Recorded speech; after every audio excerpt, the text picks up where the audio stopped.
in 2011, I came to the United States to be an NCAA swimmer. Wow. And a full-time college athlete. Okay, well let's transition. First of all, what a story, right? Because it's so and it's always so interesting because I've heard this. I have a family full of nurses, right? But you always hear about these stories where like somebody has something genetic, right? And here you are, basically this elite level swimmer, right? Warming up, and all of a sudden this genetic thing just happens all of a sudden. I mean, I can only imagine. You're a young kid at the time. I can imagine the panic, the anxiety that you're feeling like in this moment. And like you, I do believe in that divine intervention. I've had those moments, and so, glad there was obviously a purpose to you, continuing your journey.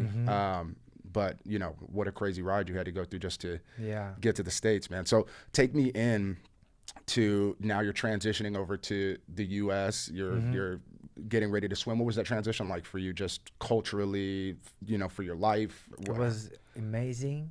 Yeah. But it was scary at the same time because I didn't speak English. Ah, okay. I came to the United States to go to college. Yeah. And I didn't speak English. Right. I sat in the classroom and didn't understand the word. Like my first class, I also remember it like it was yesterday. It was sociology of a family. Right. And I didn't understand shit. Yeah, you're like, I don't know what's going on here. I didn't understand nothing, man. And I was scared because it was a dream of mine to come to the United States. It was a dream of mine to learn English. Right. Growing up, I loved rap, you know, and my favorite band of all time is Mobb Deep, and I grew up listening to Mobb Deep, to Wu-Tang, to old 50 Cent, Eminem, That's right. Dr. Are you Dre. an 80s baby?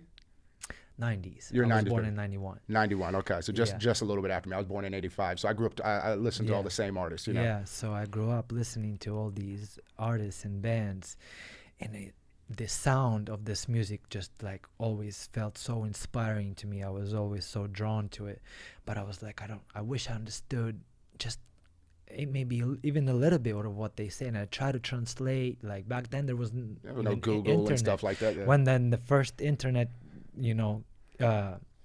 when we got our first Google and shit, I started to look up these lyrics and try to translate them and stuff like this. But yeah, man. So when I first came to the United States, it was hard to describe this feeling because I was ecstatic, but at the same time scared to death. Yeah.